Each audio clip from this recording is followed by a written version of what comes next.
이번 주에 읽을 말씀들 중에서, 그러니까 지난주죠. 주일부터 어제 토요일까지 읽을 말씀 중에서 우리가 예배를 시작하면서 부른 천국은 마치라는 내용이 되는 말씀이 있었습니다. 그래서 한번 그 찬양 한번 불러봤고요. 그리고 마태복음 10장 19절에 있는 말씀을 읽으면서 좀 특별한 경험을 했어요. 너희를 넘겨줄 때에 어떻게 또는 무엇을 말할까 염려하지 말라. 그때 너희에게 할 말을 주시리니 여행을 위하여 배낭이나 두벌 옷이나 신이나 지팡이를 가지지 말라. 이는 일꾼이 자기의 먹을 것 받는 것이 마땅함이라. 요 말씀인데요. 여행을 위하여 배낭이나 두벌 옷이나 신이나 지팡이를 가지지 말라. 일꾼이 자기의 먹을 것을 받는 것이 마땅하다는 이 말씀을 읽고 의아했습니다. 제가 속으로. 그리고 힘을 얻었습니다. 이 말씀을 읽으면서 하나님이 나의 먹을 것을 마땅히 주시는구나 라는 믿음의 고백을 했어요. 그런데 뒤에서 따라오는 생각이 저로 하여금 특별한 경험을 하겠는데요. 소금은 어떻게 하지? 이런 생각을 하게 되었어요. 다른 이들은 믿음이 좋아서 절대 안 그러겠지만 저는 믿음이 좀 자유로운 편이라 제 입으로 제 믿음이 나쁘다는 얘기를 할 수 없지 않습니까? 그래서 그렇게 말하기는 좀 그렇지만 어쨌든 조금 걱정은 되더라고요. 내가 지금 제대로 가고 있는 것인가? 그런 생각도 하게 되었습니다. 믿음 가운데 승리하시는 우리가 되어야겠습니다. 여러분 되시길 바라고요. 또 승리라는 복음성가 아세요? 승리가 무엇인 줄 아는가? 이런 복음성가가 아주 유명한 훌륭한 복음성가가 있습니다. 꼭 들어보시길 바라고요. 유튜브로 찾아보시면 나옵니다. 승리가 무엇인 줄 아는가? 찾아보면 나오는데 그 가사에서 승리에 대해서 이렇게 이야기하고 있습니다. 더 좋고 편한 가능성의 유혹을 저련히 잘라버리고 오직 주님만 따라가는 것. 이게 승리다. 또 이렇게 얘기합니다. 하고 싶은 말, 그 많고 많은 말 힘겹게 억누르고 오직 주님께서만 말씀하게 하는 것이 승리다라고 이야기하고 있어요. 또 이렇게도 얘기합니다. 결과가 어떠해도 주님만 빛나시고 주님 평안 내 안에 있으면 그것이 바로 승리라. 치열한 자기와의 싸움을 허옇게 잠재우고 오직 주님만 따라가는 것이 승리다. 오직 주께서만 말씀하게 하는 것, 주님만 내 안에 사시게 하는 것, 바로 승리라네. 이게 이 복음성가에서 나오는 승리의 내용들입니다. 정말 멋진 내용이죠. 가사가 너무 좋아요. 제가 이 복음성가를 안 지도 한 20년이 되는데 지금도 제가 제 마음에 갖고 있는 몇 안 되는 복음성가 중에 하나입니다. 이 가사 때문에. 물론 곡도 엄청 좋은데요. 이 가사의 승리가 정말 우리들의 승리가 되어서 주님 앞에 빛나는 자녀들의 모습이 됐으면 좋겠습니다. 근데 걱정이에요. 이런 승리를 과연 우리가 할 수 있겠는가? 그게 걱정입니다. 어제 예배를 준비하는데 저장되지 않은 전화번호로 이렇게 전화가 왔어요. 그래서 한번 받았습니다. 받았더니 제가 얼마 전까지 활보로 일했던 분의 집에다가 비데를 설치한 사장님이었어요. 비데 사장님이었어요. 무슨 일이신가요? 그랬더니 그 비데가 작동을 안 한다는 거예요. 그러니까 그 장애인분이 집사람은 잘 아는데 이렇게 바퀴 달린 의자에 앉아서 그 시트에는 구멍이 뚫려 있어요. 그 바퀴 달린 의자에 앉아서 방에서 화장실로 가서 그 의자니까 밑에가 비어 있잖아요. 그 변기 위로 의자를 넣고서 거기서 바로 일을 보는 거예요. 병원에 가면 그런 거 많이 볼 수 있습니다. 근데 요즘 비데는 옛날 비데하고 다르게 사람이 앉아야 작동을 하거든요. 그러니까 몸무게를 감지를 해 센서가 있어서. 예. 그래서 그냥 옛날 거는 누르면은 사람이 앉아있든 안 앉아있든 그 물이 쭉 나오는데 요즘 거는 안 앉은 상태에서 누르면은 그 오작동 소리가 나요. 예, 띠! 뭐 이런 소리가 나거나 약간 다른 소리가 나면서 작동을 안 합니다. 근데 문제는 이분이 뭐라 그럴까요? 그 바퀴 달린 의자에 앉은 채로 있기 때문에 그러니까 그 시트에 바로 앉는 게 아니에요. 비대 위에 앉는 게 아니기 때문에 작동을 안 하는 거예요. 저는 머리가 워낙 좋다 보니까 그런 쪽으로만 잔머리가 잘 드는 거죠. 이거 이렇게 하면 되겠구나 하고 그 순간 그 일을 처음에 하면서 바로 처리를 했어요. 그래서 일을 용변을 보게 해줬거든요. 근데 이제 다른 분들은 그걸 설명을 해도 잘 이해를 못 하는 거예요. 방법은 되게 간단해요. 근데 못 해요. 그러니까 제가 그만둔 이후로 일을 잘 못 봤나 봐요. 가지고 이 비대 사장님을 불러가지고 바꿔달라고 했는지 그건 잘 모르겠지만 어쨌든 그 집에 와서 어떻게 하는지도 물어보는 거죠. 그러니까 속으로 좀 제가 그 일을 그만둔 게 굉장히 자연스럽게 그만둔 게 아니라 약간 사연이 있기 때문에 불쾌한 있기 때문에 좀 속으로 좀 짜증이 났어요. 그러니까 사실 그 전에도 저한테 어떻게 해야지 이게 나오는지 가르쳐 달라고 해서 가르쳐 준 적이 있어요. 설명을 해줬던데 그분의 특성이 뭐냐면 설명해 주면은 그 뒤에 까먹어요. 생각보다 좀 건성건성인 거예요. 네. 그래가지고 나중에 이제 가르쳐 달라고 하면은 좀 짜증이 나거든요.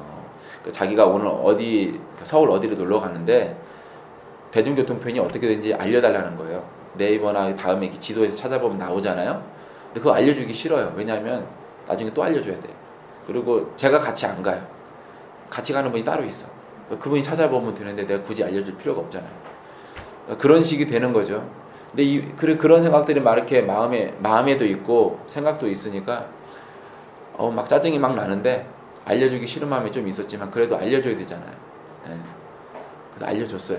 이렇게 하시면 됩니다. 근데 그 얘기를 다 알려주고 나서 목에 걸려있던 말을 제가 내뱉었습니다. 아니 왜 그 아저씨는 알려줄 때는 건성으로 듣고 이제 와서도 모른다고 그런데요. 그렇게 얘기를 했는데 그 얘기를 하고 나서 제가 후회를 했어요. 왜 이렇게 찝찝하지? 좀 찝찝하더라고요. 그냥 좀 찝찝했어요. 내가 좀 더 좀 착하게 할 수 있었을 텐데 하는 그런 마음 때문이었던 것 같아요. 마음은 원이로 돼 범죄의 욕구가 나한테 있구나 라는 사실, 그러한 점을 제가 어제 또 경험을 하게 되었습니다. 승리라는 노래의 내용처럼 살면 좋겠지만 정말 주님만 말씀하시고 내 마음의 욕구대로 말하지 않았으면 참 좋았겠지만 과연 그렇게 우리가 살 수 있겠느냐. 저만 그런 건 아니지 않습니까? 저만 그런 건 아니죠. 실패라는 도장이 너무 많이 찍힌 성적표를 받지 않을까. 그러한 점수판이 내 손에 들려있지 않을까. 그 결과를 짐작해 보았습니다. 오늘 본문 16절을 보면은 예수님은 그러나 너희 눈은 봄으로 너희 귀는 들음으로 복이 있도다 라고 말씀하고 계십니다. 제자들과 마찬가지로 하나님을 보고 듣는 자녀들이 된 우리가 복이 있는 사람들입니다. 제자들처럼 우리가 하나님의 말씀을 듣고 하나님의 말씀을 읽고 보면서 믿음을 키워가는 우리가, 그러한 사람이 된 우리가 복이 있는 자들입니다. 사람들이 하나님을 참으로 싫어해요. 정말 싫어합니다. 생각보다 많이 싫어해요. 믿었다 하는 사람이 믿음을 버리고 세상으로 돌아가는 경우도 종종 있죠. 마치 영화 매트릭스에서 사이퍼라는 사람이 매트릭스로 돌아가는 걸로 결정을 다시 바꾼 것처럼, 자기의 결정을 번복한 것처럼 사람들은 믿음을 버리고 세상으로 돌아가는 일들이 종종 있습니다. 또 믿음을 가지고 사는 우리들도 그런 유혹에 노출되어 있죠. 완악한 사람들에 대해서 선지자 이사야는 너희가 듣기는 들어도 깨닫지 못할 것이요 보기는 보아도 알지 못하리라고 말하고 있죠. 그 이유는 그들이 하나님의 말씀대로 사는 사람이 되는 것을 싫어해서 귀를 막고 눈을 감았기 때문입니다. 15절에 나와 있죠. 오늘 말씀. 귀를 막는다고 안 들리고 눈을 감는다고 안 보입니까? 사실은 누가 말하고 무슨 말을 할 것인지 알기 때문에 눈을 감고 귀를 막았어요.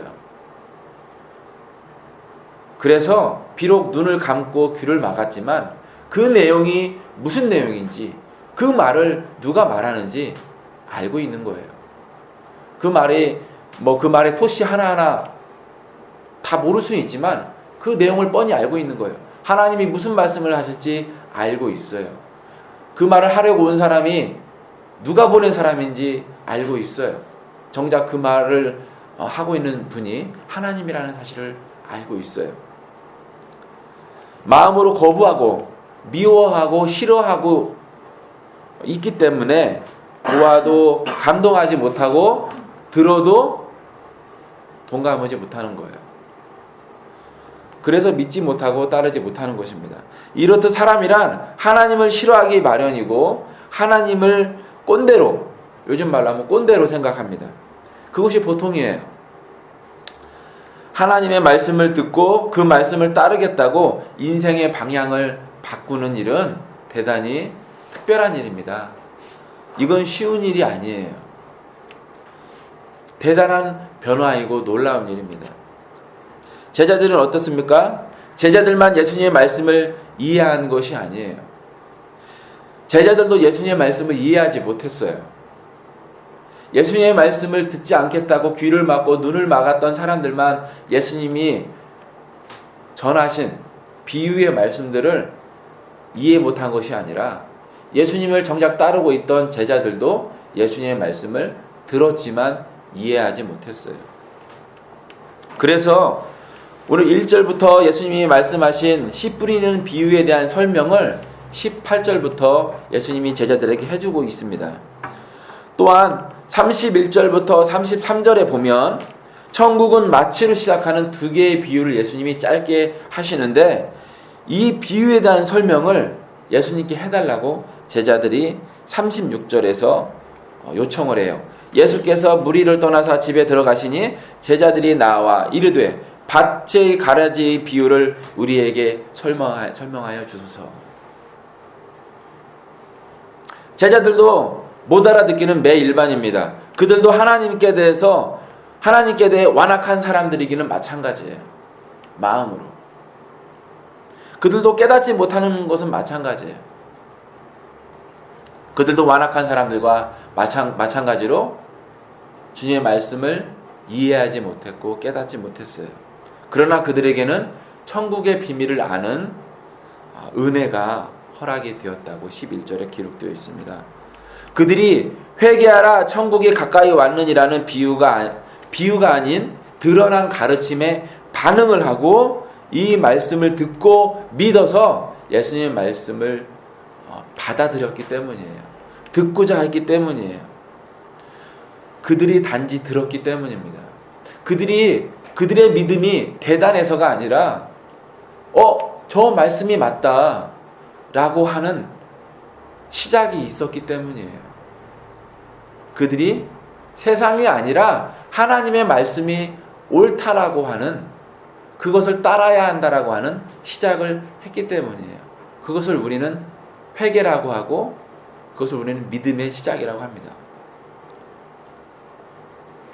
그들도 부족했지만 그들은 받아들였어요.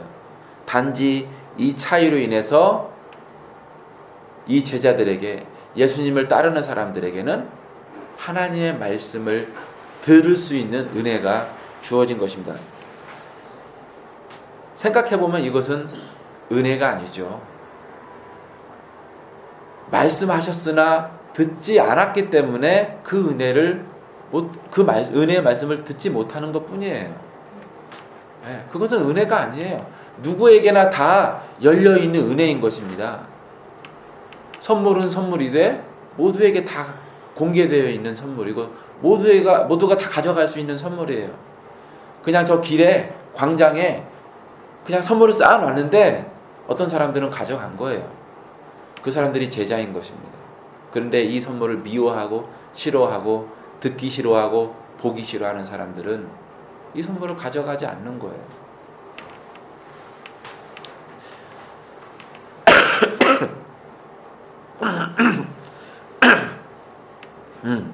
회개하라 천국이 가까이 왔는지라는 은혜의 말씀에 회개하고 하나님 앞에 모인 사람들은 하나님의 가르침을 계속해서 듣게 되는 것이고, 은혜를 거부하고 오히려 미워하는 자들은 오히려 귀를 막고 눈을 감고 하나님과 그분의 은혜의 일을 갈고 있는 것입니다. 예수님이 비유를 사용해서 하나님과 하나님 나라를 가르치셨습니다. 비유를 통해서 제자들이 더 잘 믿고 잘 이해하도록 도우신 것이에요. 비유로 말씀하신 것은 믿지 않는 사람들은 더 이해하지 못하도록 막으시는 장치가 아닙니다. 어차피 예수님을 향해서 이를 갈고 있는 사람들은 귀를 막고 눈을 감고 있기 때문에 비유를 사용하든 비유를 사용하지 않든 똑같아요. 열어서 얘기를 하든 비유로 돌려서 얘기를 하든 안 듣는 건 똑같아요. 예수님께서 비유를 사용하신 이유는 이 비유를 통해서 우리에게 설명해 주시고자 하는 천국의 내용들이 있었기 때문입니다. 우리는 이 비유들을 통해서 천국이 어떠한지 좀 더 쉽게 이해하게 되는 것입니다. 마치 천국은 하늘만큼 땅만큼 좋은 곳이야 라는 것과 같아요. 하지만 예수님은 훨씬 다양한 내용으로 이 천국을 설명하시고 가르쳐 주신 것입니다. 그 비유들이, 다양하게 설명해 주신 그 비유들이 바로 예수님께서 사용하신 비유들이에요. 예수님은 그렇게 천국을 열심히 설명하셨습니다. 우리로 하여금 그곳을 상상하게 하셨어요. 그냥 단정적으로 천국은 좋은 곳이야가 아니라 여러 모양으로 상상할 수 있도록 우리에게 길을 열어주신 분이 바로 예수님입니다. 사도행전 13장 39절에서도 말하고 있듯이 율법으로는 의로움을 얻지 못하지만 예수님을 믿음으로는 의로움을 얻을 수 있습니다. 예수님은 이 차이점으로 인해서 내 짐은 가벼운이라는 말씀을 또 하나 우리에게 해주셨습니다. 어느 누가 율법 앞에서 의로움을 주장할 수 있어요? 단 한 사람도 없습니다. 아무도 없어요. 들어도 듣지 못하는 우리들이었지만 하나님은 우리들에게 은혜의 말씀을 주셨습니다. 이제 우리가 은혜로 이 말씀들을 듣고 믿어서 천국을 바라보고 살아가고 있어요. 우리가 이러함으로 인해서 아브라함에게 약속해 주시고 제자들에게 명령하신 세상에서 복의 근원이 되고 세상에 복음을 전파하는 사람들이 되었습니다.